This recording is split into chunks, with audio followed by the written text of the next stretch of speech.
This is the Six Man Show, an Orlando Magic podcast, with your hosts Luke Sylvia and Jonathan Osborne, covering all things Magic basketball. By fans, for fans. Go Magic.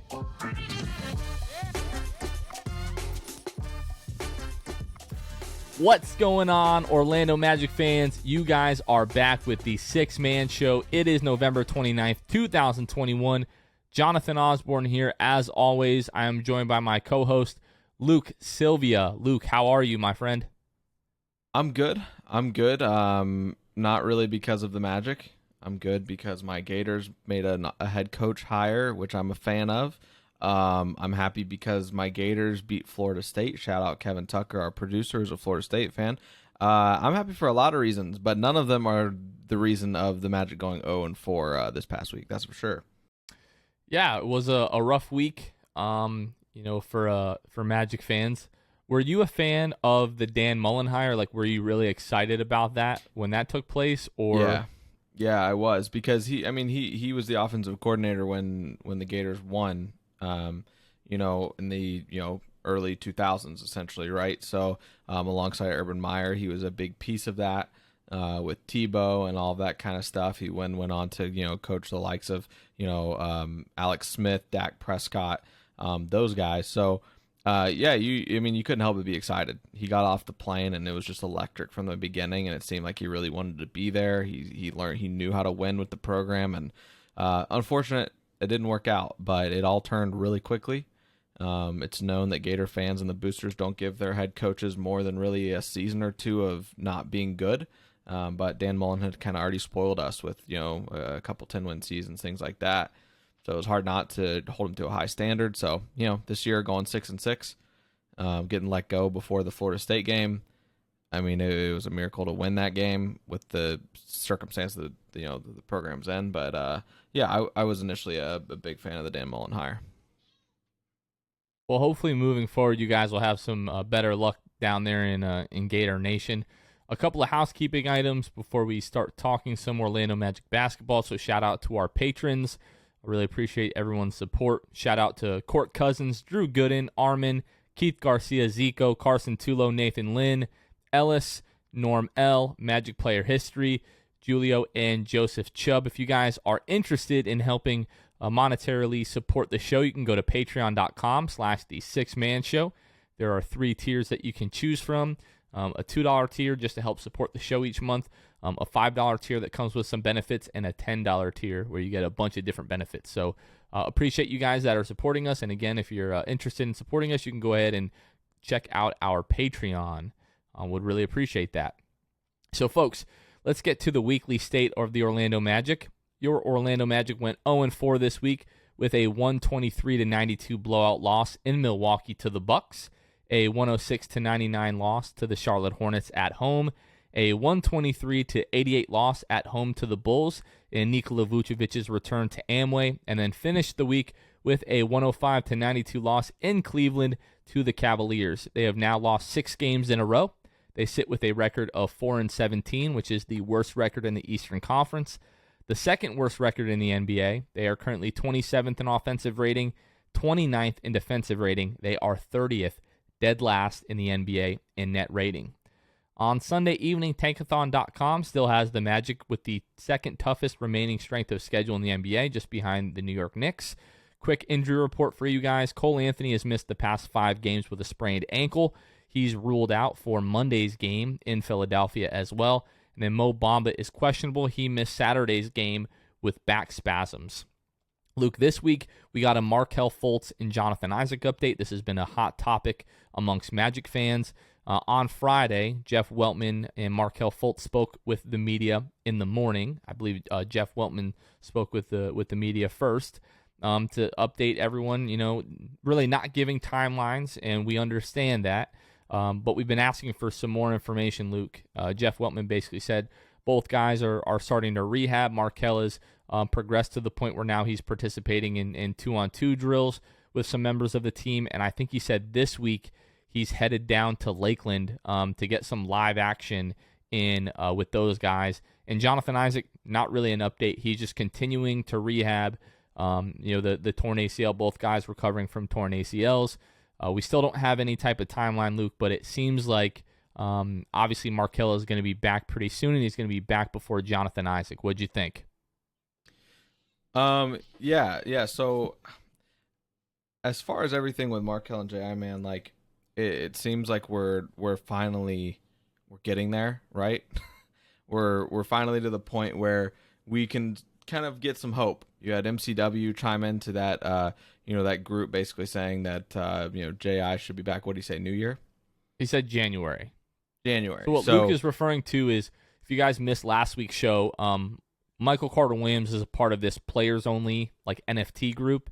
Yeah. And in their Discord last week, they had a Q&A, and he was asked about Jonathan Isaac, and he basically typed that they're expecting Jonathan Isaac to be back in January. That's what Luke's referring to. And then, Markelle, hoping he's back soon. That would be great, that we could, get the return of kind of just trickle these guys in one at a time and get them introduced to the lineup. Hopefully, if Markelle is back sometime soon here, maybe he is, more, upped his minutes by the time J.I. is returned, and we don't have to deal with both of them dealing with heavy minute restrictions at the same time, because that would really suck.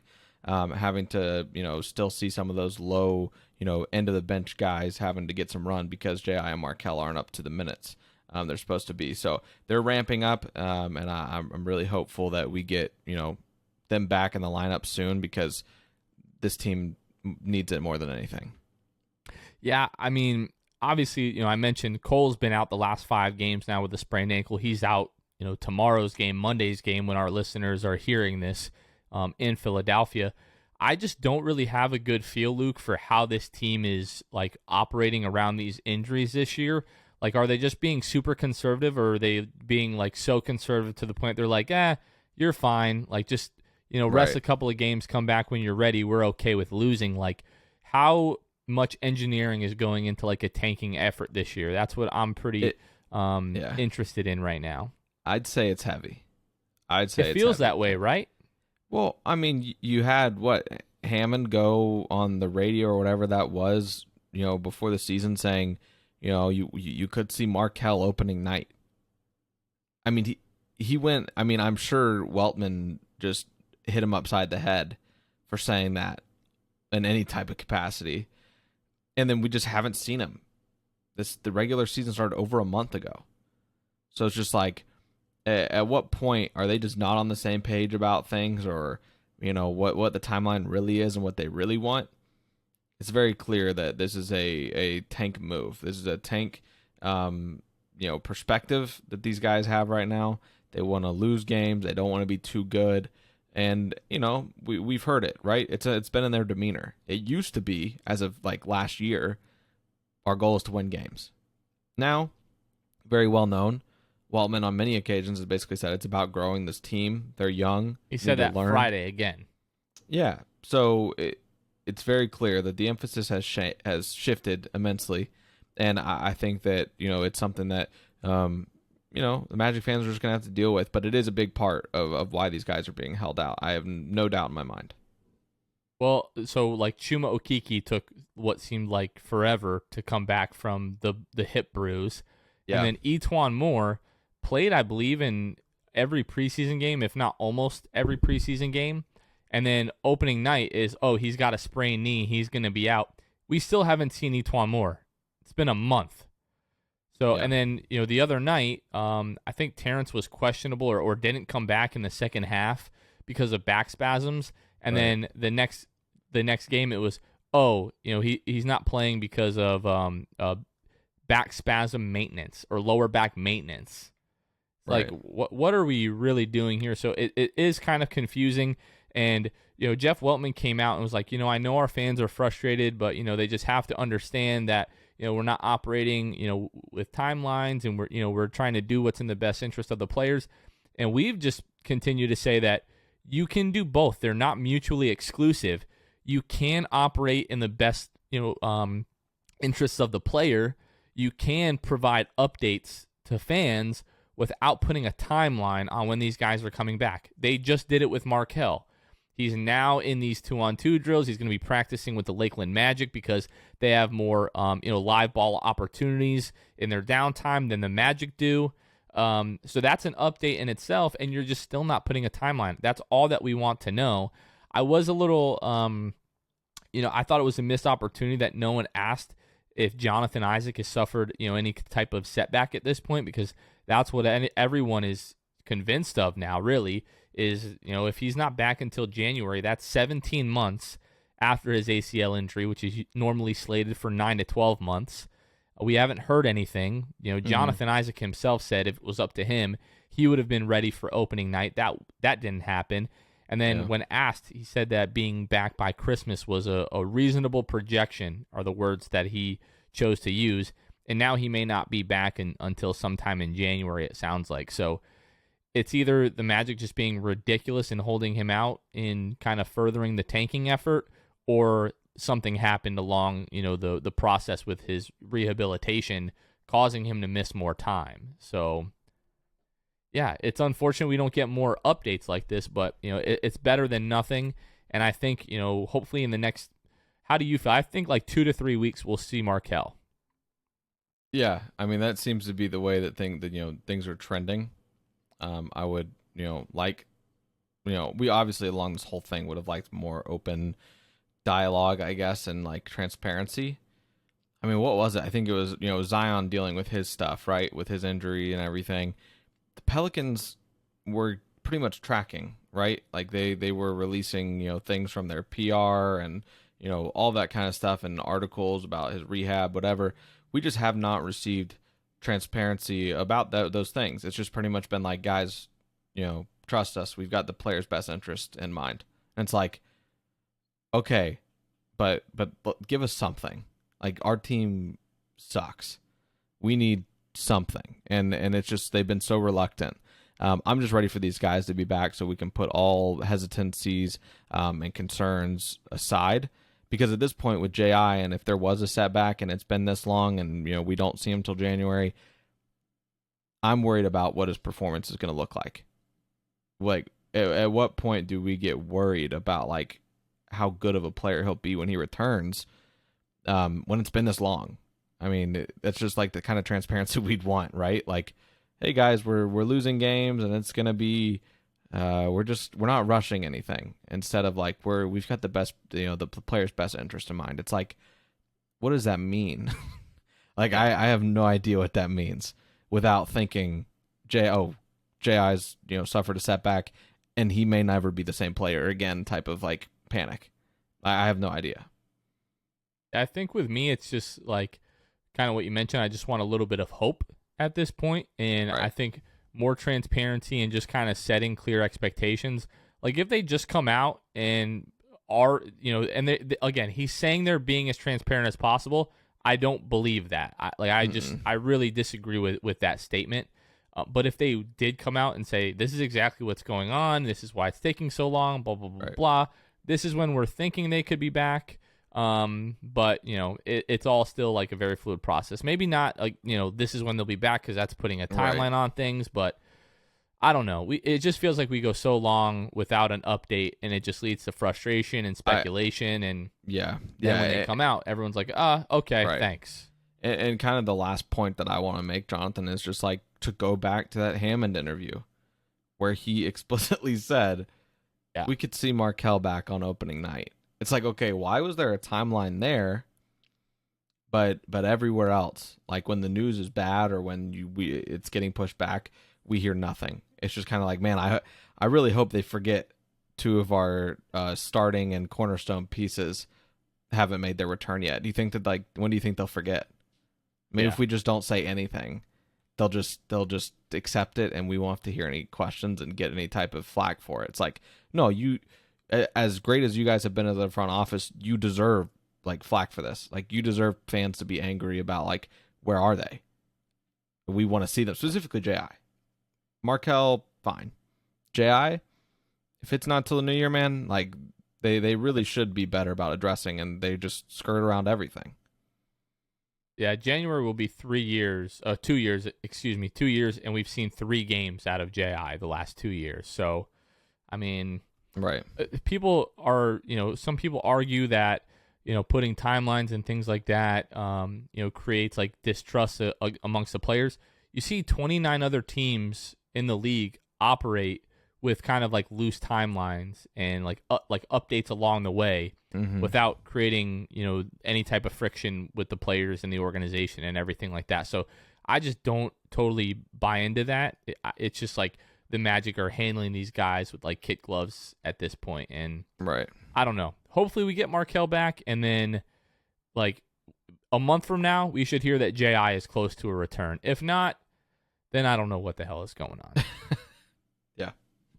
All right, Luke, we're going to talk about this game for approximately 30 seconds because that is all I think it warrants, and I think that's all the time that we really want to spend on this. So Monday at the Bucks. So last week, the Magic played the Bucks twice. They played them on Saturday night when they were getting blown out, and then we've talked about this, but the third unit for us basically brought the Magic within 6 before losing that game by 9, I think it was.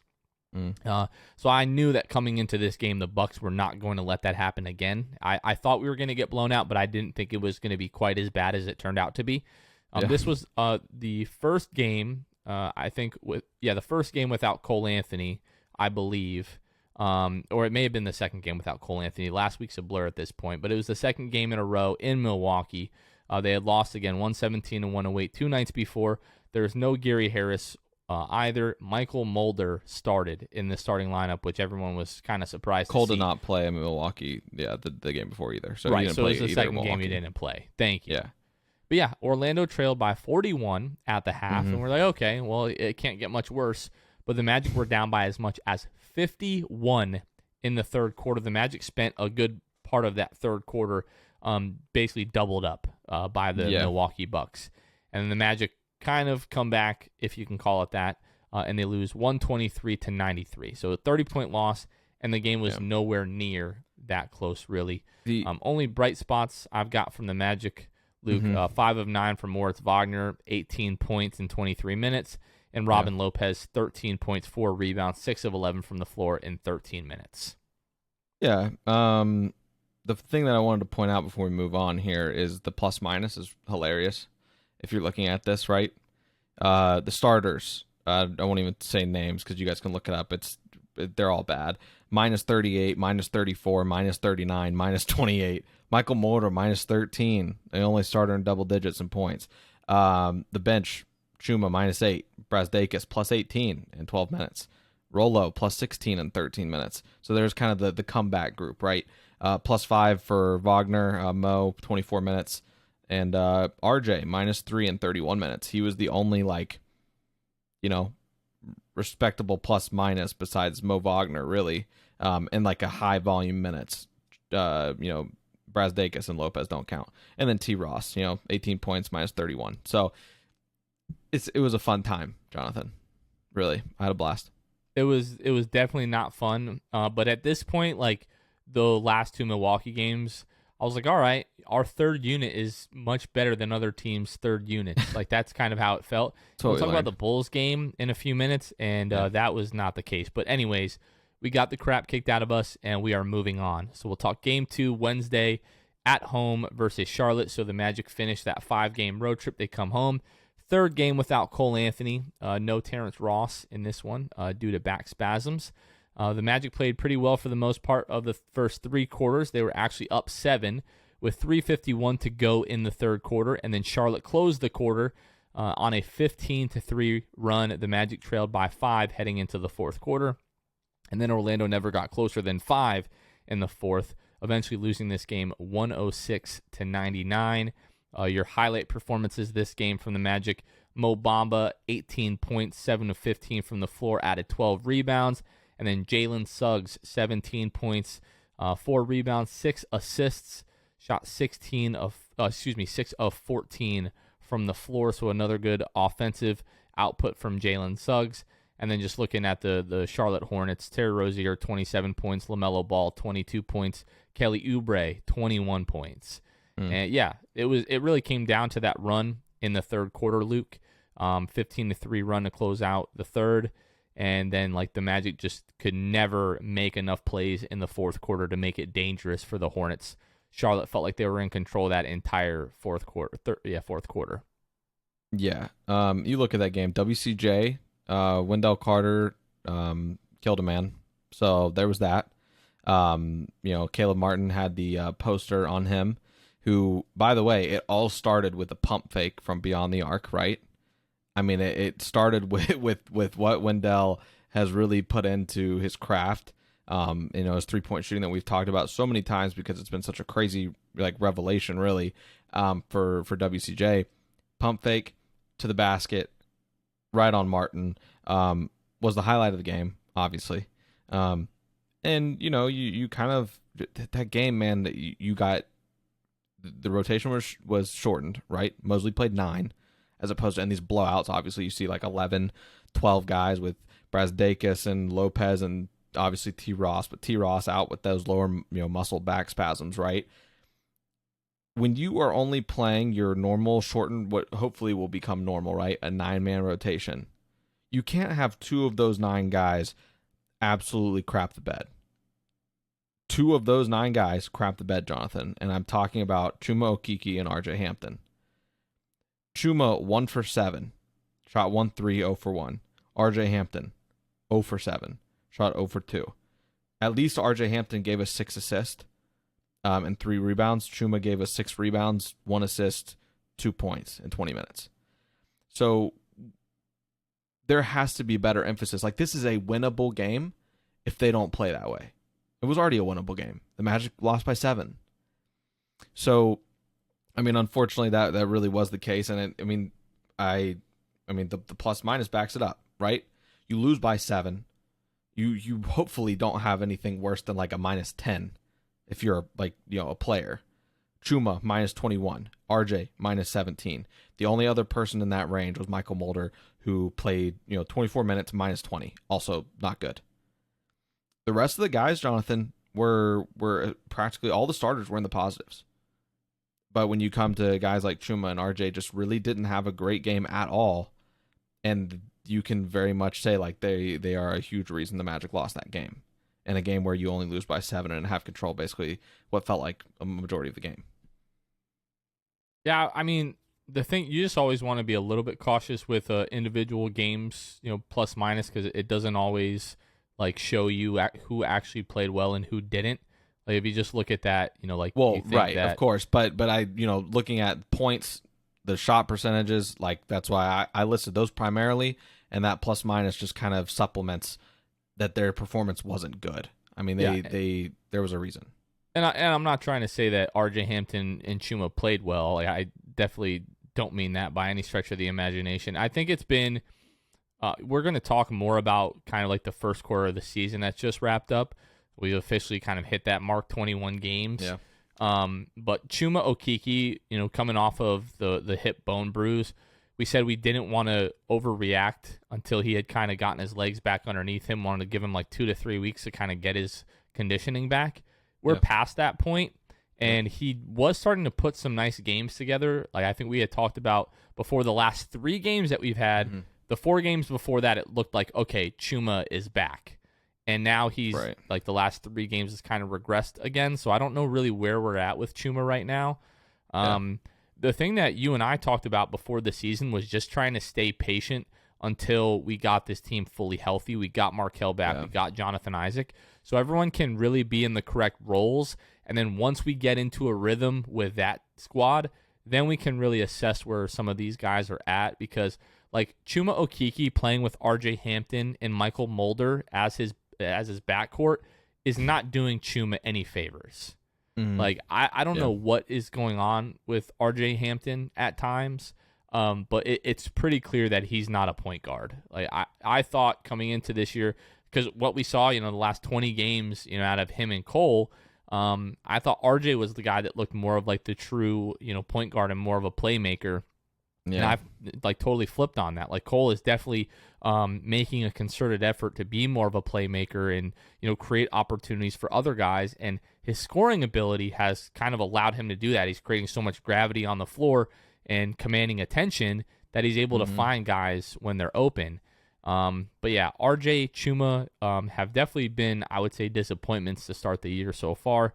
And they definitely didn't do us any favors in this game against the Hornets. All right, Luke, let's go ahead and take a quick break here from our friends at Manscaped, and then we'll go ahead and talk about the Bulls game and Vucevic's return to Amway. All right, guys, this holiday season, I'm giving thanks to our friends at Manscaped. Do I tell my extended family that I have the Performance Package 4.0 from the global leaders in below-the-waist grooming? Not to mention, it includes their Lawnmower 4.0 trimmer. Gift yourself Manscaped or the man in your life who needs it. Join the 4 million men worldwide who trust Manscaped with 20% off plus free shipping with the code SIXTH, that's SIXTH, by going to manscaped.com.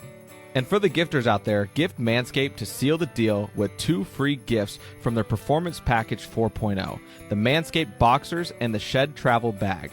Gifting Manscaped is the ultimate hack to become the family favorite. Manscaped has been busy and just launched their refined body wash and 2-in-1 shampoo plus conditioner. Both feature the Manscaped signature scent and will help unlock your confidence this year. Your boys and body will be oh so fresh and so clean when you start off your self-care routine with the ultimate body wash, shampoo, and conditioner. So get 20% off plus free shipping with the code SIXTH at manscaped.com. That's 20% off plus free shipping with the code SIXTH, SIXTH, at manscaped.com. Be thankful this holiday season for the best gift of all from Manscaped. Your balls will thank you. All right, Luke, this game, there's a lot to unpack here. So first of all, this game 3 on Friday at home versus Chicago. Luke, this was the return of Nikola Vucevic. The first came back at Amway since being traded to the Bulls in March. This is a game that we've all been anticipating for a long time, really since the moment the trade was made, since the schedule was announced. A lot of us circled this game on our calendars. I was looking so forward to this game that I decided this was going to be the first game that I ever purchased floor seats from. Did a whole vlog about kind of my experience with that, and we'll be releasing that in a few days or maybe later this week. I don't know. But, Luke, how did you feel? Like, how excited were you for this game? Were you excited or were you kind of like dreading it? How did you feel going into it? Yeah, I mean, like you said, it's a game that everybody circled on their calendars as a Magic fan, and it wasn't like a revenge type narrative, right? It was the guy that made us relevant in the last few seasons, the couple seasons the last few that he was here, made us relevant, took us to the playoffs, made All-Star appearances, and it was a guy that we were going to be able to celebrate for that his return, and that obviously that's the reason you got the tickets now. Did you experience some unfortunate luck with Cole Anthony being out? Yes, you did. And I apologize that, Gary Harris was in the starting lineup on the night that you get courtside seats. But no, yes, this was a game that was very much anticipated just because of Vooch and kind of everything that he really contributed to this team, in his, 9 seasons. So I think we're gonna have like kind of a big picture conversation as we wrap up talking about this Bulls game. Just kind of people that might not realize, just like in terms of all-time Magic players, just kind of where Vooch like ranks, just in terms of like statistics and everything like that. We'll get to that. So let's talk about the game really quickly, Luke. So Vucevic, he actually scores the first bucket for the Bulls on his patented jump hook over the left shoulder. But the Magic were tied after 1 on the back of 12 points and 5 rebounds in the first quarter from Wendell Carter. And then only 3 Magic players scored in the second quarter for the Orlando Magic. Jalen Suggs, Franz Wagner, and Wendell Carter. Those 3 combined for 19 points. That's all the Magic scored in the second quarter, and they found themselves down 9 at the half. And then in the third quarter, Chicago's big 3 of DeMar DeRozan, Zach LaVine, and Nikola Vucevic, they combined for 26 points. The Magic as a team scored 23 points in the quarter, despite the team shooting 12 free throws. So 12 opportunities at the line, and you end up 23 points in the quarter as a team. Not great. And then the Magic allowed the Bulls to shoot 73% in the fourth quarter while they shot 26%. Orlando lost 88 to 123. So when I talked about when we talked about the Bulls game a few minutes ago here, Luke, we mentioned that our third string looked really good against Milwaukee's because they were able to, cut into those deficits quite a bit. Mm-hmm. And this was worse. Like Io Donsumu, I think his last name, I think that's how you pronounce that. But when he comes in and, he's hitting threes and Like, they just really can't miss. Like I said, they shot 73% in the fourth quarter. It was just so depressing. I texted you guys, and I said, it's not a good sign that Chuma looks horrible against Chicago's third unit. And we can, talk more about that in a little bit. But, yeah. The game definitely did not go the way that I had anticipated. Like, I made the joke to a couple of my buddies that I spent all this money for the match to lose by 30 in my face. Yeah. And, I mean, look, man, the first quarter, you look up and the Magic are tied. And you say, great, just keep it right here, and I'll be all right. Keep this game competitive, and Vucevic's return will be okay. Dude, I mean, and it just progressively got worse. As the game went on, it got worse. The Magic scored 19 in 2 different quarters. Magic scored 19 in the second quarter and the fourth quarter, and they scored 23 in the third. So the Magic just continued to get worse as the Bulls continued to just really get in a rhythm, like you said, and Vuce, ends the night 16-8. But there was one bright spot, Jonathan, and his name was Wendell Carter Jr. I mean, once again, it just seems like when the times are dark. Well, this was the revenge game for Wendell. Yeah, absolutely. And he showed out, right? 30 minutes, 26 points, 10 rebounds. I mean, he adds 2 blocks to that as well. I mean, that was the only bright spot of this game, Jonathan. And I mean, you kind of look at everything here. The Magic only lost the turnover margin by 1.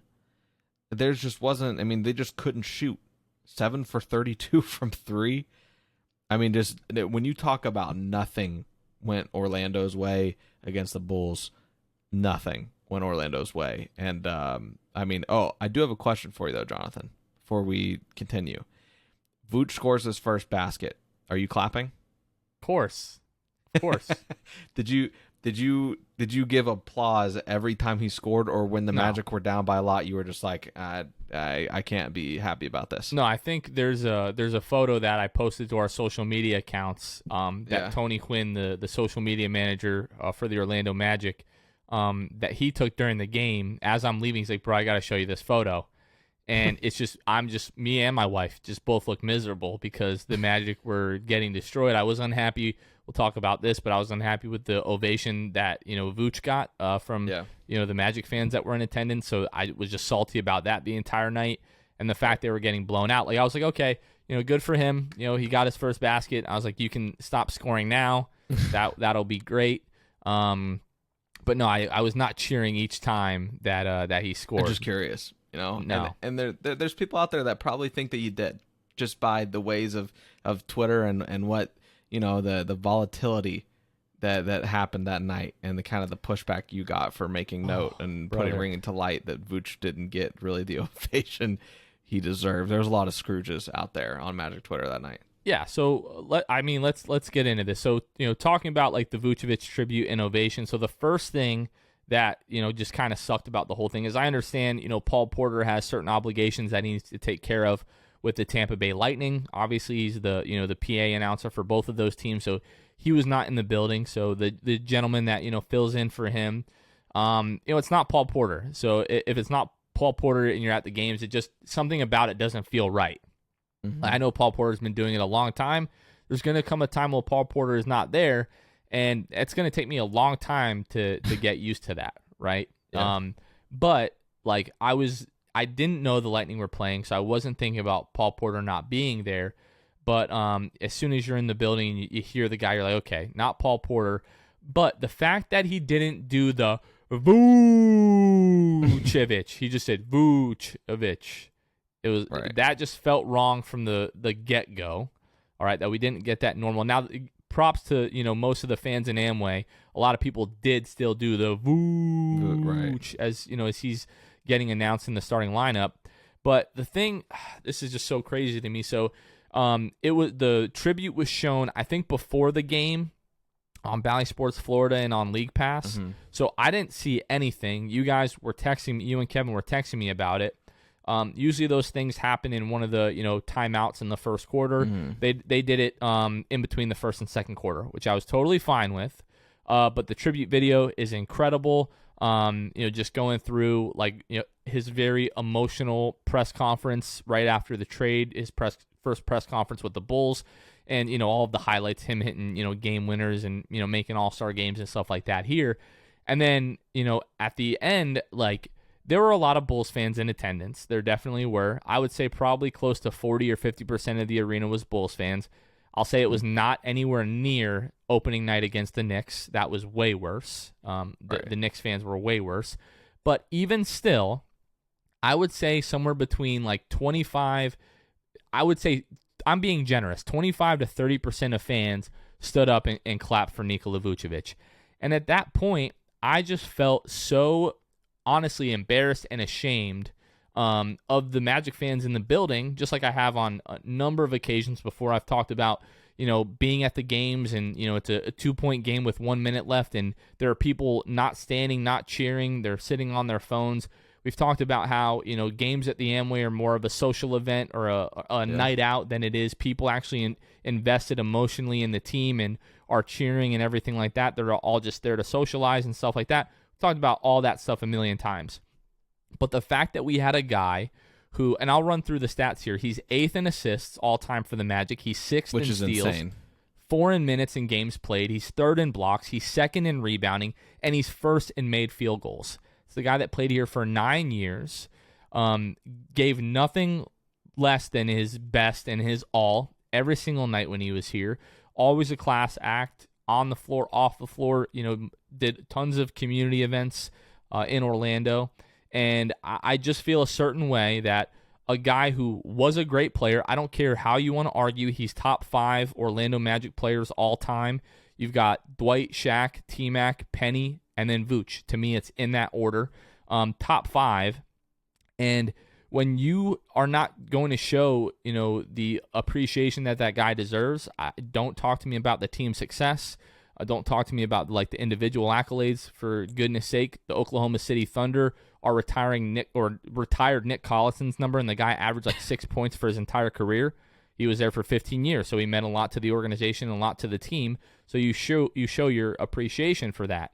But when opening night, when Tracy McGrady is on the the video board, and people are barely clapping for one of the greatest players, most talented players in my opinion of all time, but one of the greatest Magic players of all time, barely gets an ovation when he's there for opening night. It doesn't make people excited to come back to the arena, to the games. They don't feel the appreciation from the fans. And if you think that players around the league don't think things like this is a big deal, or they don't notice that, I think you're out of your mind. During the Bulls, the starting lineup announcement, all of the Bulls players moved away from the bench. All of the starters, they weren't interested at all. I have a video on my phone. You can clearly see DeMar DeRozan before he's announced. He just walks over to guys and he points over. He's like, "Yo, this is Vooch's night." This is a guy that spent a lot of time in Toronto. I don't know the kind of ovation that he received when he returned, but I guarantee it was better than what Vooch got the night before. And, that might be warranted. They had some more, team success there. DeMar DeRozan is, probably 2 or 3 all time, in terms of, Raptors players, if I had to guess. But DeMar DeRozan, he knew this is a big deal for this guy coming back to the city that he spent so much time in. And he said, nah, this is Vooch's night. And then just the ovation that he got. And then when I tweeted about it, I didn't expect that type of blowback whatsoever. The people that are on Twitter, those are the people that I know if they're in the arena, they're cheering. They're super invested in this team. But kind of the blowback that I got, and it's a small percentage of people on Twitter, but just saying that Vucevic doesn't deserve a standing ovation. It takes you stand for the national anthem. It takes the same amount of energy to stand for Vooch and to sit there and clap and cheer for the guy. So I've gone on and on and on about this, Luke. Obviously, it really, really upset me. I just think we have almost this culture in our fan base of not appreciating players in the past because they might not have been the best player, in the history of the world, or they didn't win a championship here, whatever the case may be. I just think it just comes down to a level of class. The guy gave you 9 years, literal blood, sweat, and tears. We saw the guy cry after being traded, And I just thought he deserved, much more appreciation than what he got from Magic fans. And you get one chance at that standing ovation. Like, he'll always remember that. Is he happy with the ovation? I really don't know. I shouldn't have expected it to be more, but I expected it to be a lot more than what it was. I'm done. I think that the part that makes me the most irritated, right, is the fact that, yes, there was a small percentage of people that were getting pushback, right, to the fact that you had an issue with the lack of people standing and giving an ovation to Vooch. It was the people who gave pushback. There's people who I know on Magic Twitter that like legitimately went out of their way to make a comment regarding your tweet about him not getting the ovation and be like, Vooch doesn't deserve what you're giving him, or basically like, you guys are acting like he won us a championship. Like, just a lot of ridiculous stuff that was thrown around. The crazy thing is, like, if they want to talk about, like, what deserves praise and attention, you're rooting, like, you guys, like, all of these guys on Magic Twitter specifically root for a team who has gone to the playoffs twice in the last, 9-10 years. They stand and cheer when they score at a game for a team that is now 4-17.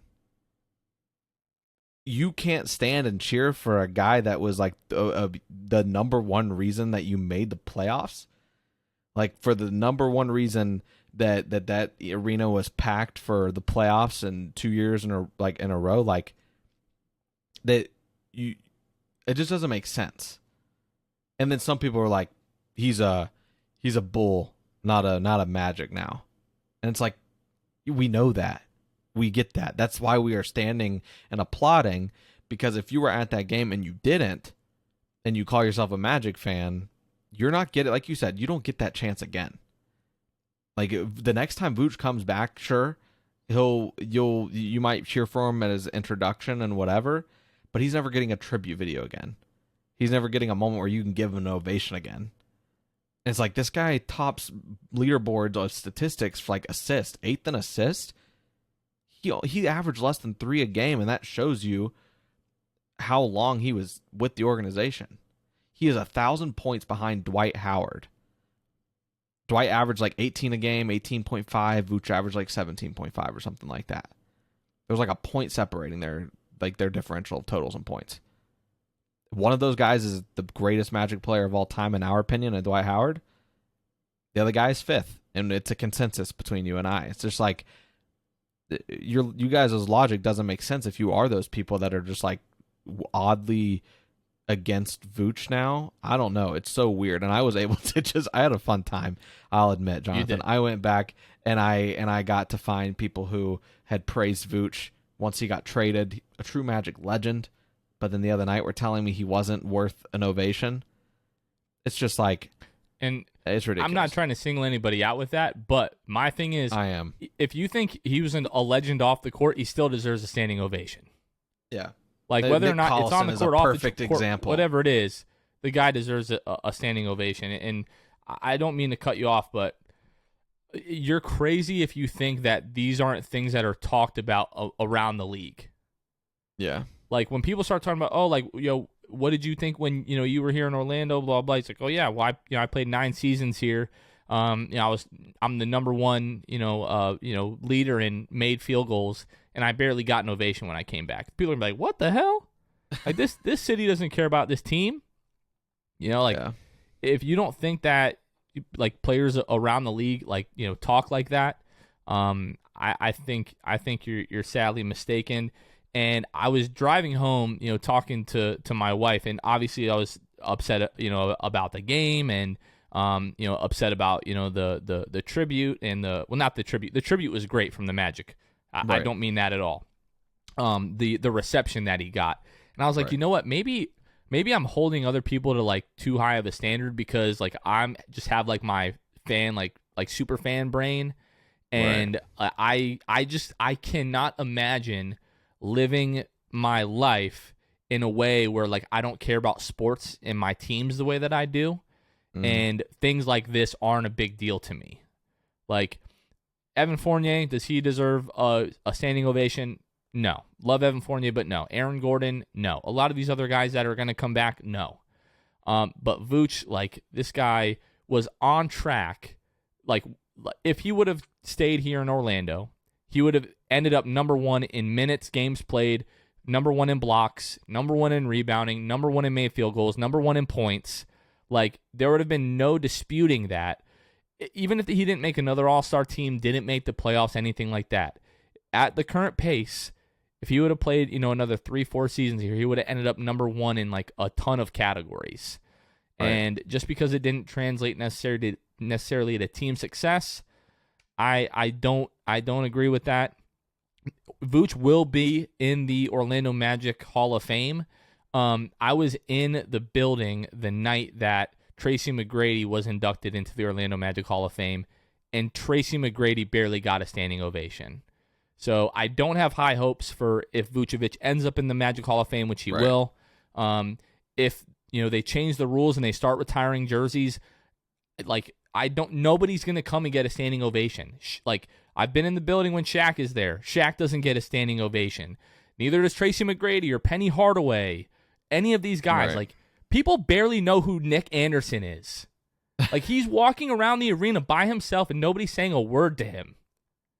Yeah. Like Pat Williams. Pat Williams walks around Amway and people just walk past him like he doesn't exist. Right. Like, it is a problem ingrained into the Magic, like, fan base culture that we don't appreciate the history of the franchise.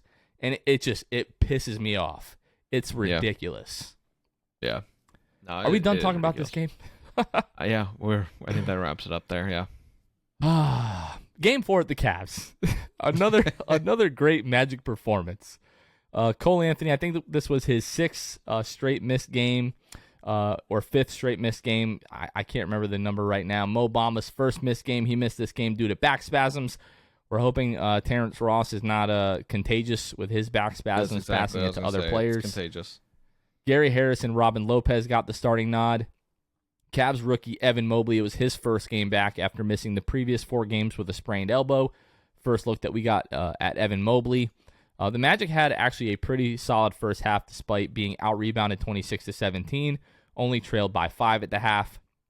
Orlando couldn't muster up enough offense in the third to take advantage of a poor shooting third quarter by the Cavs, entered the fourth quarter down by 9, and the Magic offense continued to struggle in the fourth, and Orlando falls to Cleveland 105-92. Last couple of minutes of this game, Wendell is going up for a dunk, gets clotheslined in the face by Jarrett Allen, breaking the protective glasses that he's been wearing since having that left eye abrasion. Very frustrated with the referee, throws the glasses down in the referee's direction, not at the referee, but in the referee's direction. He gets a technical foul and was ejected from the game. And then today, the NBA announced that due to Wendell's ejection and forcefully throwing his protective glasses towards a game official, he was fined $35,000, Luke. $35,000 for a ref nice not car. being able to do his job is pretty crazy. Yeah. I mean, you look at that play, right? Like, you call it, that doesn't happen. Should Wendell have chucked his glasses? Probably not. Probably not. But can I understand it? Absolutely. Heat of the moment, that all happens, no call. It is ridiculous. So, I mean, and Wendell, not to mention, is probably just frustrated in general. He finishes that game with 19 and 11 in 32 minutes, 8 of 13 from the field. Wendell has been playing his butt off, and the Magic are still losing games due to injuries, due to just not having the talent. And so I understand. I think that frustration of that goggle throw came from a lot more than just an official missing a call. So I think that I think it was ridiculous. Should he have been fined $35K? No, but whatever, I guess. Luke, you are a fellow Four Eyes, right? Like, I wear contacts most of the time. You wear your glasses. Have you ever? Yeah. I know you don't usually play with your glasses on when you play, But have Right. you ever been playing basketball with your glass on and gotten them knocked off? Yeah. Then I never did it again. But Is there anything in the world that pisses you off more? no, no. Like There's yeah. No, it's not at so all. it doesn't make any sense. But I have never gotten more mad playing basketball than I did when every time my glasses would be knocked off. Yeah, it's people's natural hate for people with four eyes. Um, yeah, I no, it's frustrating. And then you factor in everything I just talked about with him, with Dell. It's like fully warranted in terms of just like how if there was a frustration level meter, Jonathan, I'd say Wendell has probably the highest one on the team, just because he's like I'm killing it, but nobody else seems to be right now. Like I'm doing everything I can, and this team's just losing and losing and losing, and it's just like that can't be good for the mental health of somebody. And then you have that idiot ref no call when he clearly got fouled. It's like, yeah, I mean, what did you expect him to not do anything? So I think I've talked myself into it. Well, he did expect Wendell him not to do anything because he didn't know what happened because he didn't see right. it. Exactly. Well, no, what I was going to say is I've officially talked myself into it. Wendell, good on you throwing those goggles. Hopefully that $35K, I know it's probably a drop in the bucket. You're all right, bud. Well, he just signed the extension, so he'll probably be okay. But yeah, I think it's he's playing well. The team's still getting their butts kicked. These guys hate losing. We've had a lot of questionable officiating, especially the last 2 weeks. Anytime the Magic do anything, they're called for technical fouls while we have other teams and other players just completely berating the officials. And they're like, yeah, you know what? I'm really sorry about that. I'll do better next time. The other thing, Luke, from sitting courtside the other night, I have a whole new respect for the level of physicality, the strength, the speed that these guys play with. Like, they take so much contact on every single play, really just running around, and especially Wendell. Wendell is so strong. I think not to the extent of like a Dwight or a Shaq, but because he's so big and so strong, the rest think that he can take more contact than a lot of these other guys can. So I think that probably feeds into his frustration level. But like you said, Wendell Carter, 19 points, 11 rebounds in 31 minutes, 8 of 13 from the floor. Robin Lopez, the hook shot was on point last night against the Cavs. 13 points, 6 of 9 from the floor. 2 rebounds in almost 32 minutes from Robin Lopez. Not really what you want. But yeah, I mean, looking at the Cavs, I mean, Evan Mobley was fantastic. 13 points, 5 of 12 from the floor, 9 rebounds, 4 blocks in this one. Jarrett Allen, 19 points, 11 rebounds, 8 of 9 from the floor. And then Darius Garland, 26 points, 4 rebounds, 11 assists, Luke. Darius and Jarrett Allen in the pick and roll like really destroyed us the entire night. And then Lauri Markkanen looked every bit of what the Bulls thought they were getting when they drafted him. 20 points, 8 of 13 from the floor, 4 of 8 from 3. Yeah, the Cavs are just better than the Magic right now. Like I don't think there's much argument with that. I mean, yeah, we're dealing with a lot of injuries right now. But the Cavs are just like kind of good. I think that's like fair to say, at least decent, mediocre. They're not a bad team. They beat, looking at their schedule, Jonathan, they beat the teams they should beat, and they lose to the teams they should lose to.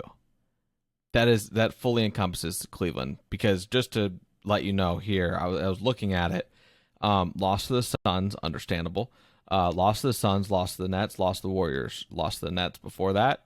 They were on a 4-game skid, lost to the Celtics, 5-game skid. They beat the Celtics, who you could argue they should beat. They're capable of beating the Celtics. Yeah. Clearly, they are. They beat the Pistons. They beat the Knicks. They beat the Raptors. They beat the Trailblazers. They beat the Hornets. They just don't lose to teams that they are capable of beating. And I think that's something we saw with the Magic of how important that was. But Cleveland is, I mean, good on them. They're 10-10. They've got a respectable. They've had respectable performances. Lauri Markkanen's giving something that these 15 points, 6.5 rebounds. So Jared Allen, I really do like Jared Allen a lot. He's averaging a double-double right now. I mean, this is not a slouch of a team, I would say, which is why, despite obviously, the number was inflated because of the injuries, but they were favored by 10 the other night against Orlando. There was a reason for that. They are that much better than Orlando, and especially when Orlando's dealing with injuries. I think if you're fully healthy, maybe it's a 2-point spread, something like that, in either team's favor, honestly. But I think Cleveland is a respectable team. Yeah. So yeah, 0-4 on the week. Not great, Luke, but now 21 games, so roughly at the quarter mark on the season. So we're going to go ahead and review the first quarter of the season for the Orlando Magic. So right now, again, 4-17 on the year. You start the year with 2 losses at San Antonio versus New York. You get your first win of the season in New York against the Knicks in Madison Square Garden. Then you go on a 4-game losing streak at Miami, home versus Charlotte, at Toronto, at Detroit. Both of those games were close. And then you have the fourth quarter explosion at Minnesota where you win that game 115-97. Then 2 losses at home to the Celtics and the San Antonio Spurs. Then you have that fourth quarter comeback against the Utah Jazz. You win 107-100. Then 3 straight blowout losses to the Brooklyn Nets, the Washington Wizards, and the Atlanta Hawks before you go to Madison Square Garden, or Magic Square Garden as we call it. You pick up another win, 104-98. Then you have, I think right now we're in the middle of 6 straight losses. So at Brooklyn, at Milwaukee, home versus Charlotte, home versus Chicago, and then at Cleveland. So we're sitting at 4-17 on the year so far, Luke. 11, None I of believe the 11 wins or make 12 sense, out by of the the way. 17 losses can be considered blowouts. Yeah. What I was just going to add was the 4 wins the Magic have: 2 against the Knicks, 1 against the T-Wolves, 1 against the Jazz. You can argue none of those wins make sense. Like rolling into all of those. That is accurate. Rolling into all of those games, right? At Minnesota, at New York twice, and then against the Jazz at home. After you just got done losing to the Spurs, I might add, by a hefty amount, 102-89. None of those games did we walk into and say, well, guys, can't wait to celebrate this win we're going to get tonight. It doesn't make sense. And then you go on to get blown out. And what did you say? How many? I think you could argue 11 to 12 of the 17 losses have been blowouts. Right. So you either get blown out or you beat a respectable team in the NBA. There's really no in between. There hasn't been like individually, there's been some things to celebrate, right? You've had emergences of people like Dell and like Cole and Franz. And outside of that, man, it's just been kind of like, well, here's another Magic game tonight. You guys ready? Are you what do we lose by tonight, right? So, or you're playing a top tier team and it's like, man, I can't wait to win this game for no logical reason at all. So there's just a lot that you can maybe look at, but ultimately it comes down to injuries. Stop me if you've heard that before. It comes down to injuries and just not having the talent to compete, like you saw last night against Cleveland. Yeah.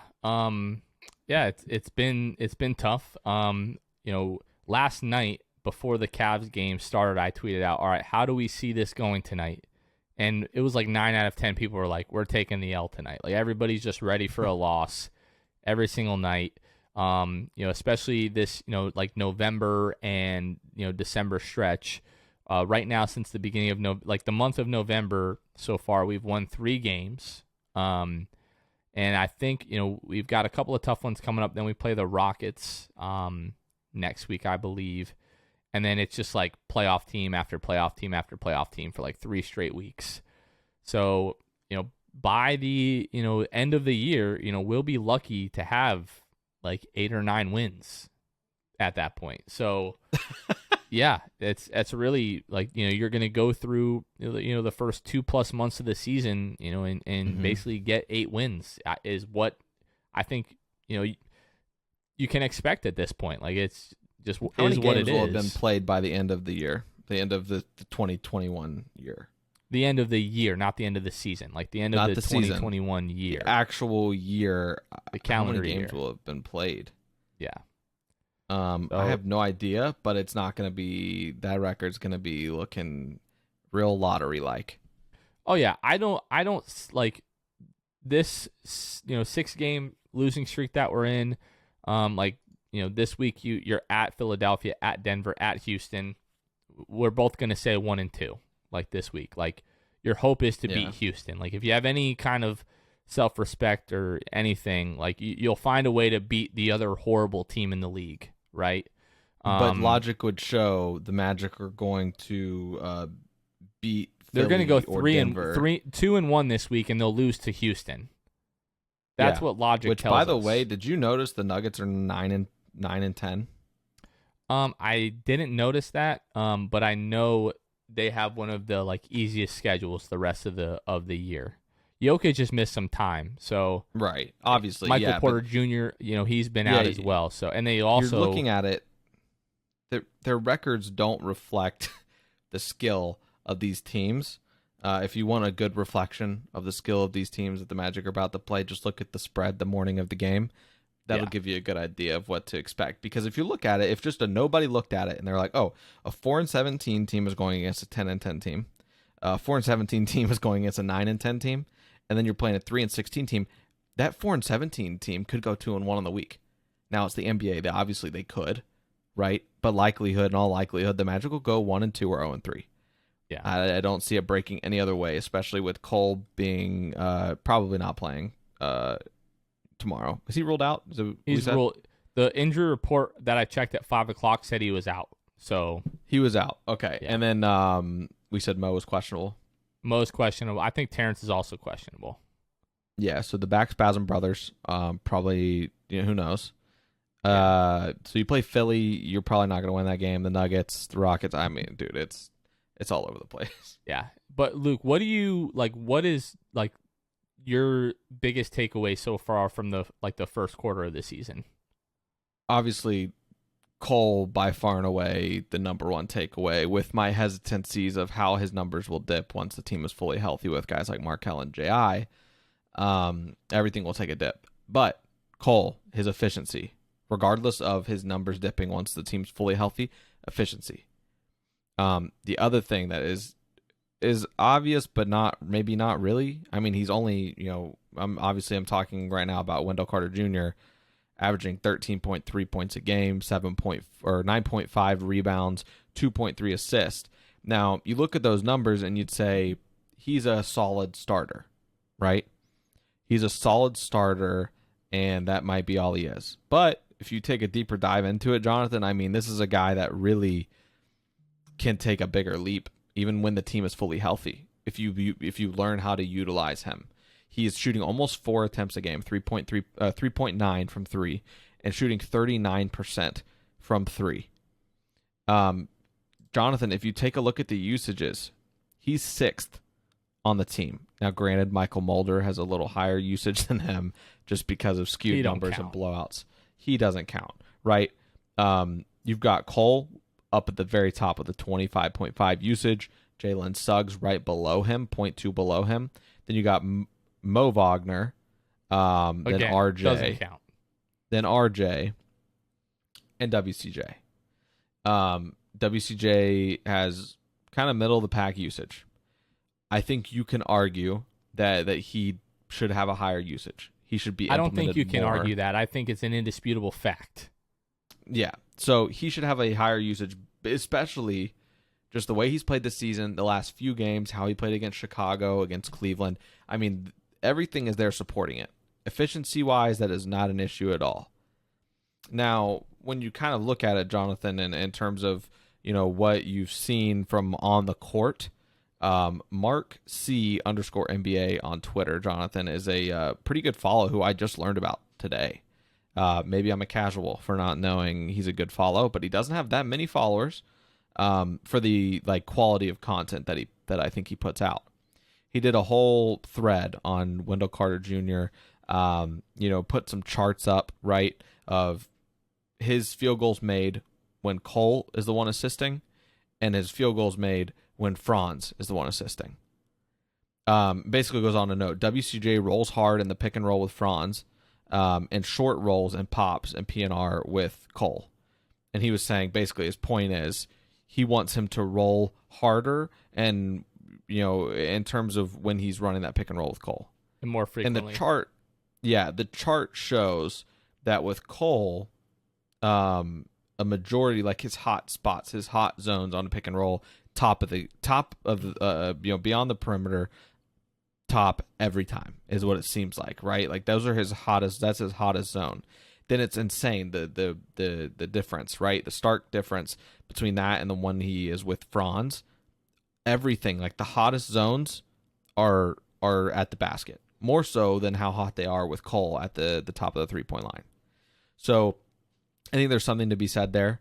I think that the Magic and Mose and his staff need to put a bigger emphasis on Dell rolling. Don't get me wrong. I love the fact that he can hit that three. But in efficiency wise, he showed he can do it, right? 3.9 attempts on 39% from three. But I think that we see more out of him, and he is more optimized if he is rolling to the basket harder. He had an oop the other night with Franz that really showcased what he can do, right? He had an oop, or he had essentially Franz gave him an entry pass, right? And had Martin on him from Charlotte and was just able to hit the shot right underneath. I mean, there's the biggest thing, right, is him rolling and guys having the vision to hit him down low. Another good piece that I read earlier, Orlando Magic Daily. I want to get the name right and everything. Dan Bennett 2 days ago wrote an article talking about Wendell Carter Jr. needs to become a bigger focus of the Magic's offense. And I think, obviously, we know that. And goes on to just list some really good statistics. In pick and rolls, Carter averages 3.5 possessions per game as the roll man and scores 1.02 points per possession. He certainly can and should be used more in these actions to get him free and be available as an option. So, and further to this point, Carter averages 3.8 screen assists per game, according to NBA.com's Hustle Stats, by far the most on the team. Wendell Carter Jr. is the best version of himself when he is in the pick and roll. And if he can put together rolling hard to the basket, catching lobs, if Cole can work on that with him too, that goes back to the tweet I mentioned. If Cole and him can actually get on the same page about rolling hard to the basket and Cole getting better about throwing those, because if Cole can add that to his arsenal, man, I think the sky's the limit for Cole. So, and that's just one of a couple things that he can work on, but I think that would be a huge piece for WCJ to kind of get used to that with him. I just think that he is far underused and needs to be right up there with Cole, if I'm being completely honest, in terms of his usage. There's no reason he should be that far below. Yeah, I mean, we've seen way too many instances this year of Wendell getting it going early in the game. Like he'll have like 13 points at half, and he'll finish with 16 points on the night, and we just don't go to him throughout the game. Out of all rotation plays under 20 minutes.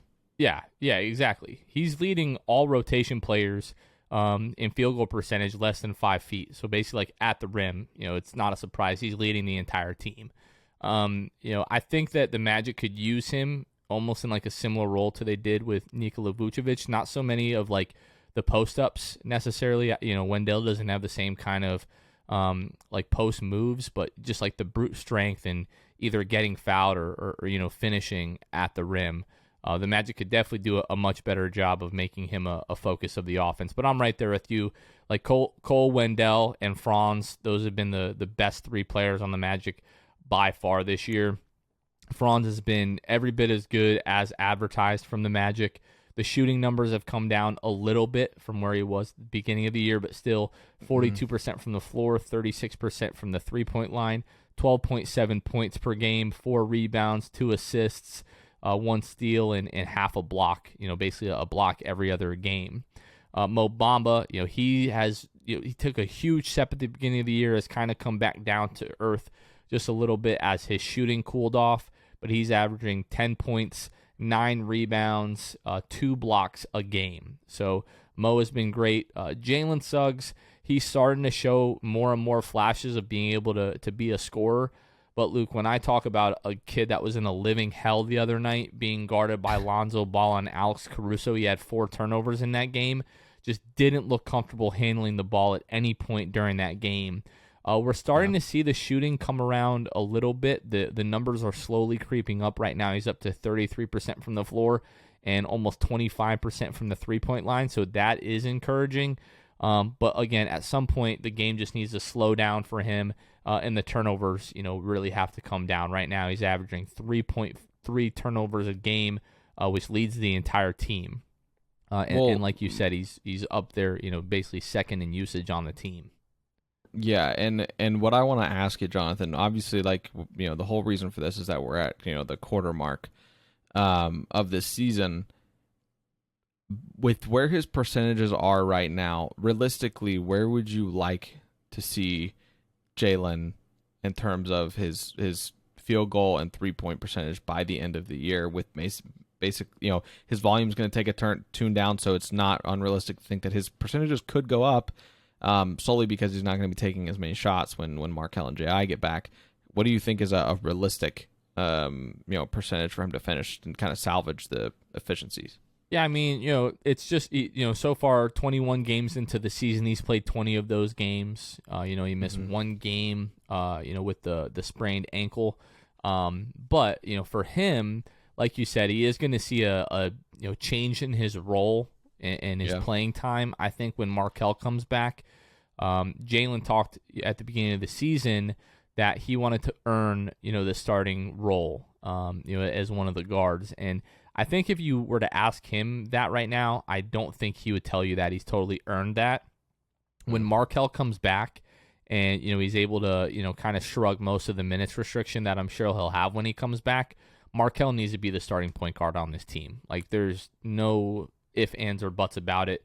That definitely needs to happen. You heard him talking on Friday very, very confidently. He's like, these guys have no idea how open they're going to be when I come back. Because, I'm going to be drawing attention. I'll be able to make plays for them, get the ball where they want it. Things are really going to change, for the offense when I come back. So, yeah, we'll see Jalen, go to the second unit probably. You'll probably see him, 22, 23 minutes a game if I had to guess at that point. But in terms of percentages, I think if he can get that field goal percentage into the 40s, and the 3-point percentage into, the 32, 33% range, I think that would be a successful season for Jalen. Those two numbers need to come up, and the turnovers, need to drop.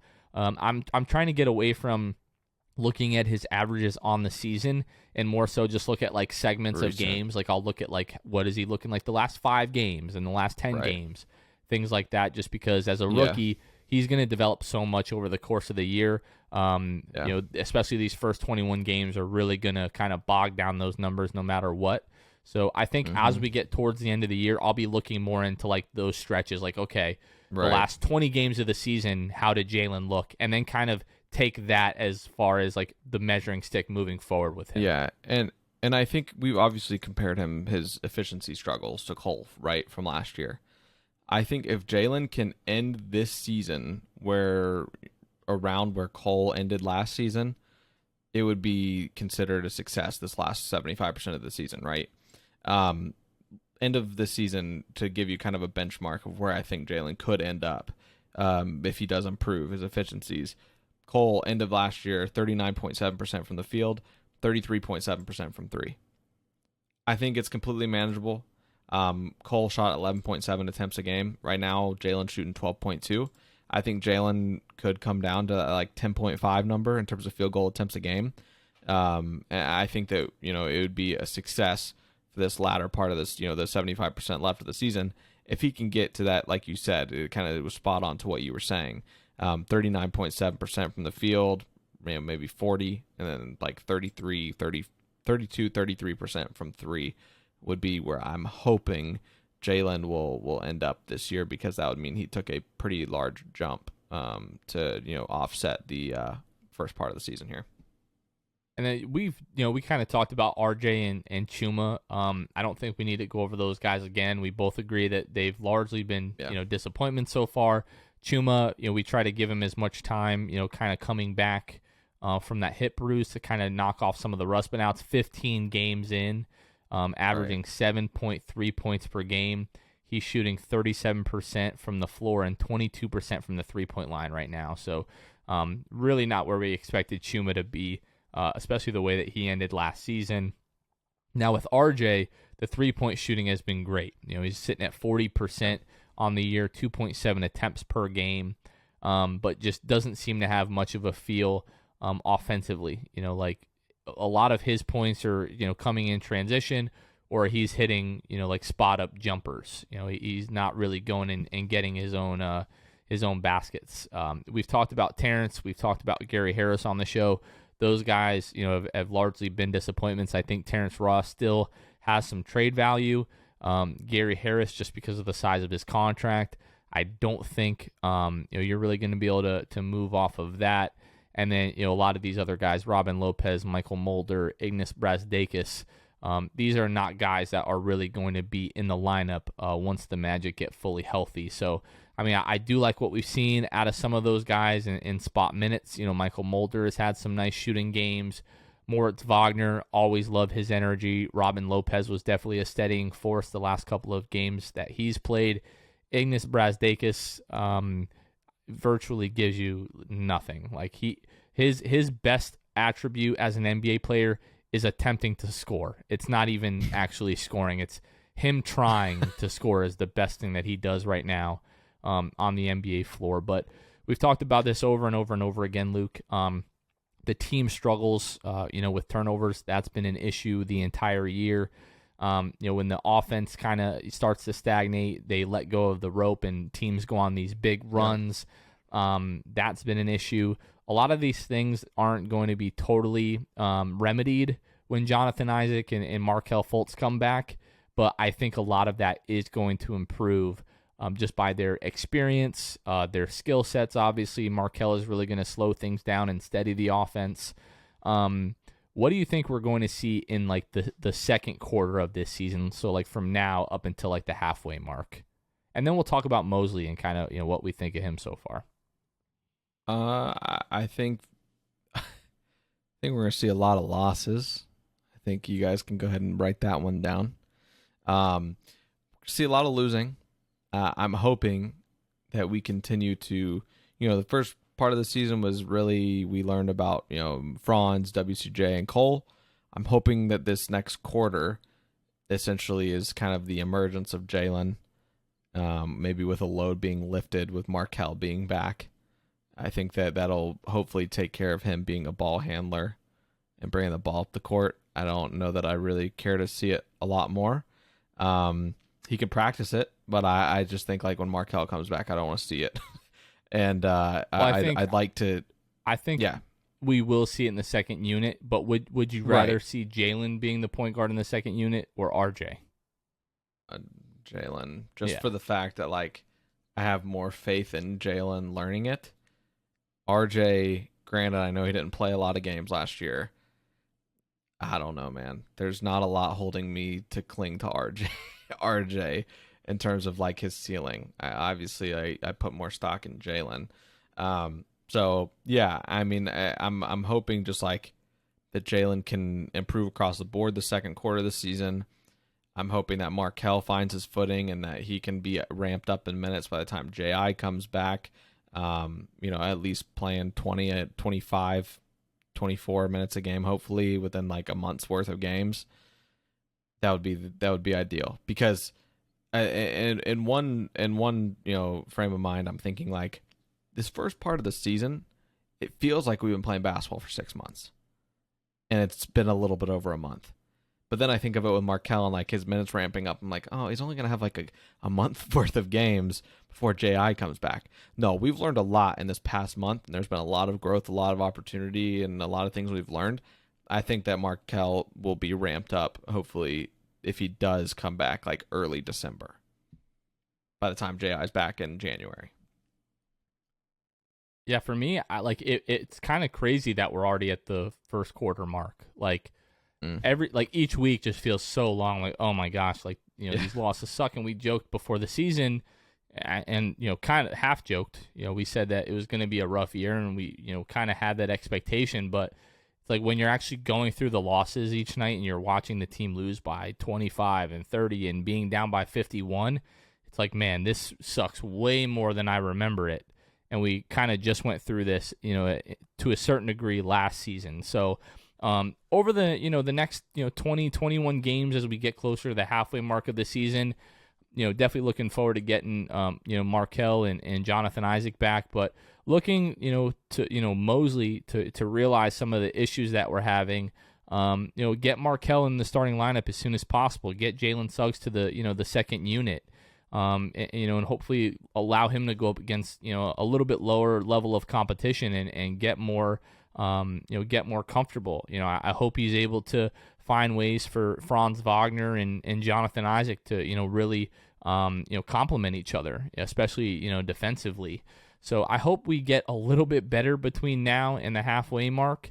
I do think this is really, and everyone's talked about this. This is really just a developmental year, and you just want these guys to get better. So that's what I'm hoping between now and game 41 or game 42.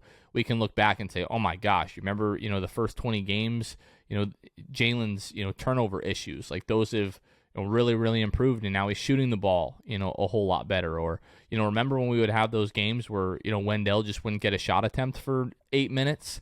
Man, I'm so glad that that's over, and stuff like that. So last thing I wanted to ask you about is Jamal Mosley and kind of what you think of him so far.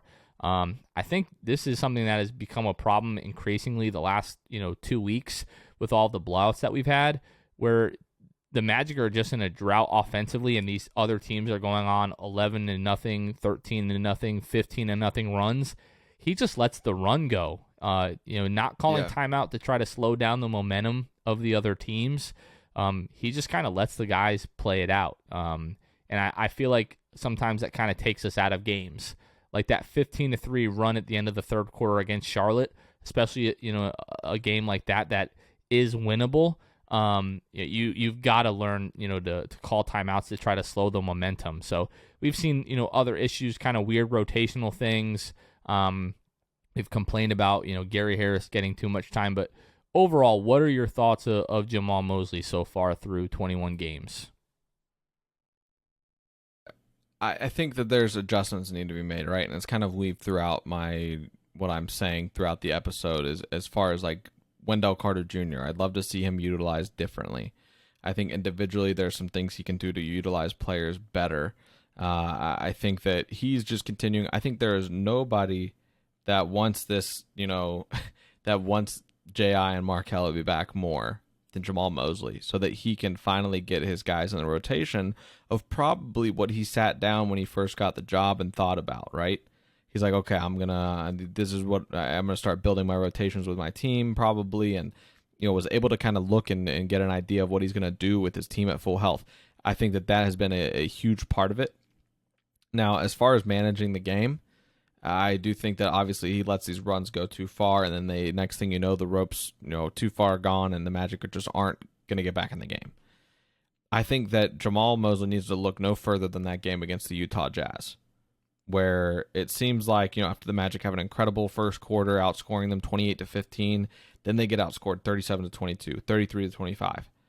And then the Magic come back in the fourth, holding the Jazz to 15 points and score 32 and win the game by 7.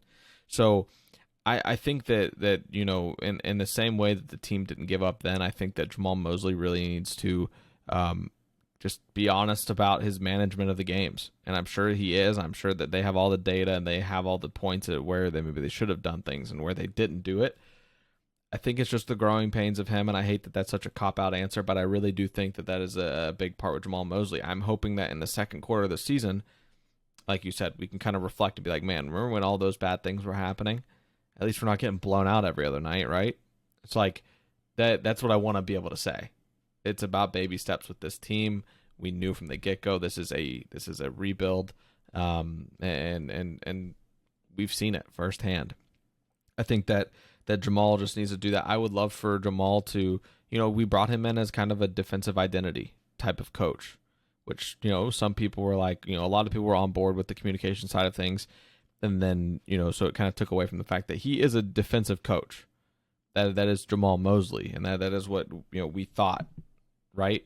But it just seems like night in and night out, these teams are putting up, the Bulls putting up 123, the Bucks 123, 117, the Nets 115. Like, these are good teams, obviously, but the Hawks put up 129. 29th in defensive rating, so. Yeah, exactly. So, like, I'm not going crazy here. Defensively, there needs to be an uptick in the performance, and there needs to be more accountability, which is another thing that Jamal Mosley, assumedly brought to the table. So I think that, he needs to kind of keep his guys more in check as a team. I love the obviously the chemistry hasn't really wavered. It doesn't seem. I mean, they all seem to be still, enjoying each other. But it's only so long that can last before, like, just like the overwhelmingness of losing all these games really gets to these guys. And it's not just like, it'd be different if they were losing by like single digits, but they're not. I mean, they're getting just smoked. So I would really like for Jamal to up the defensive intensity, the schemes, the offense. Like you said, it seems like they're just playing, outside at recess sometimes, and it's just like, oh well, the game's over, so we're just really not going to put too much into the rest of this game, and it's frustrating. And hopefully Mosley can kind of, he's got a lot to tune up, but hopefully that all kind of the tide begins to turn when J.I. and Markelle are back. I mean, so like being at the game, like courtside, you're just able to like just kind of observe so much more, like being able to hear, and you're like closer, to the players and everything. Right. Like beginning of the game, like Jamal Mosley like ran like 2 sets for the Magic. They got buckets on both of them. And I was like, okay, like, so we can do that when we want to, but so many times it's just like pick and roll, like dribble handoff with Wendell Carter, and then everybody else just kind of like figure it out from there. So I would like to see more like offensive structure put in place. And again, I don't want to cop out, for Jamal, but I feel like his hands are kind of tied right now with the roster position. Like so many guys like being out, like even right now, missing guys like Cole Anthony and Mo Bamba and Terrence Ross, like rotational players, and then he's forced to play Michael Mulder and Ignas Brazdeikis. And those guys are only going to be able to do so much for you. Like Ignas, I don't know what he does for you. Like Michael Mulder can hit threes when he's open, but people know that that's all that he's out there for. So like he's not really getting open threes. So his hands are kind of tied in that aspect, and he just has to play a lot of these guys. So that's another thing that I'm looking for, is to see growth from Jamal Mosley, over the next 21 games. I want these issues that we're complaining about, him not calling timeouts, or just inexplicably just not playing Wendell Carter in the second half, or not getting Wendell involved in the offense enough. Like telling guys like, hey, this time down, we need to get Wendell a look. Like get the ball to Wendell. Like just simple things like that I feel like could help a guy like Wendell Carter. But yeah, just overall, what you want to see out of the Magic this year is you want them to be better in February than they were in November or December. In April and March, you want to see them be better than they were in January. If this rebuild is going to work, the guys have to get better as the year goes on. Like if we're, March and April and we're still getting, blown out, 4 out of our last 5 games, then, it's time to kind of reassess, a couple of things and kind of go from there. So, first quarter of the season, we knew it was going to be tough. For whatever reason, it's been a little tougher than I anticipated, even though I knew we were going to lose a ton of games. And just hoping the next 21 games are a little bit better for the Magic, Luke. Yep, absolutely. All right, so this week, just 3 games. So tonight, you guys are listening to this on Monday. The Magic play at Philadelphia at 7 o'clock. Then on Wednesday, they'll be home to face the Denver Nuggets at 7 o'clock. And then Friday, December 3rd, they'll be at Houston. That game will start 8 o'clock Eastern time. Luke, I think we both talked about this already. We think they're going to lose to Philadelphia and Denver, and they should, hopefully pick up the win Friday against Houston. Yeah, I need a win. I need it. Yeah, so by that point it'll be like 8 straight losses. So we've talked about this again and again. November and December are tough, and that's where the team's chemistry is going to get tested, Luke. Like, sure, it's fun when you're beating the Knicks twice in Madison Square Garden, and you're beating the Jazz, and you're going crazy in the fourth quarter, in Minnesota. But how are you going to react when you guys have lost 13 out of your last 14 games? That's where the chemistry of this team, I think, is going to be tested, and it's going to be pretty interesting to see. So, Luke, a pretty long one tonight.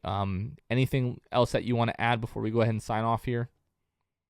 No, that'll be it. If you guys have made it this far, appreciate you guys listening. It was a longer episode, so lots to talk about, a lot to vent about. Hopefully it'll be more good things in the future when our guys are fully healthy. If you guys have made it this far in the season, regardless, you're real ones. Just stick with the team. That's all that we can do as fans. Is just ride it out and just believe in what we believed in a month and a half ago. That we knew this was going to be a tough season, but things will get better as guys get back. And if you guys want to start watching some college games, you want to watch Chet Holmgren and Paolo Banchero and some of these other guys. We maybe won't start talking about draft them and how they'll fit with the Magic just yet, but if you want to have some frame of reference for when we start talking about those guys a couple months from now, pretty good bet that the Magic will have top 3 odds again next year. So anyways, that's going to do it for this week. For Luke Sylvia, this has been Jonathan Osborne. You guys are listening to The Sixth Man Show, and we will catch you guys next time. See ya. Thanks for listening to The Sixth Man Show. Be sure to subscribe on iTunes, Spotify, Google Play, and Stitcher to get new episodes downloaded directly to your phone. Please take a minute to give us a 5-star rating and a review. It would really help us out a lot. Follow us on Twitter and Instagram @6Man Show and like us on Facebook. We'll catch you guys next time. Go Magic.